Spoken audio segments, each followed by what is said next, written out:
बिस्मिल्लाहिर्रहमानिर्रहीम। नाज़रीन मोहतरम, जो दोस्त अब हमारे जादू जिन्नात का शिकार हैं उनके लिए अल्लाह ताला का मुक़द्दस नामे गिरामी लेकर हाज़िर खिदमत हूँ। वो भी इंशाअल्लाह बफ़ज़ल खुदा आपको पढ़ने से हर किस्म का जादू आप से दूर हो जाएगा, दफ़ा हो जाएगा, रद्द हो जाएगा, जल जाएगा, ख़त्म हो जाएगा। अस्सलामु अलैकुम रहमतुल्लाहि व बरकातुहू। अमलियात की बातें चैनल में आपको खुश आमदीद कहता हूँ। उम्मीद करता हूँ कि आप सब लोग खैर व आफ़ियत से होंगे। अल्लाह ताला सबको सेहत, आफ़ियत, तंदुरुस्ती, अमन, सुकून, राहत वाली ज़िंदगी अता फ़रमाए। मालिक की कहना आपकी ज़िंदगी में बहार ही बहार अता फ़रमाए।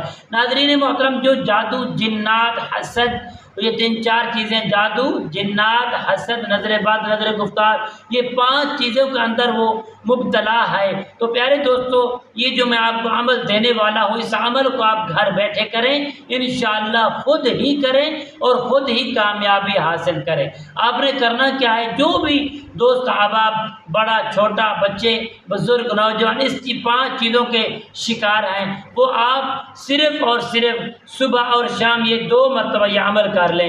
एक तस्बीह आपने या रक़ीबू या रक़ीबू या रक़ीबू, एक तस्बीह सुबह और एक तस्बीह शाम को पढ़कर प्यारे दोस्तों आप पानी के ऊपर दम कर लें या दूध के ऊपर दम करके आप इसको पी लिया करें और अपने अहल अयाल को भी पिला लिया करें। इंशाअल्लाह बफ़ज़ल खुदा आपके ऊपर जादू, जिन्नात, साहिर, नज़र-ए-बद, नज़र-ए-गुफ्तार हमेशा के लिए ख़त्म हो जाएगी। आप इंशाअल्लाह अमन सुकून वाली ज़िंदगी गुजारेंगे और कामयाबी भी हासिल कर पाएंगे इंशाअल्लाह। हमारे कमेंट में सुबहानल्लाह, अल्हम्दुलिल्लाह ज़रूर लिखना। अस्सलामु अलैकुम रहमतुल्लाहि व बरकातुहू।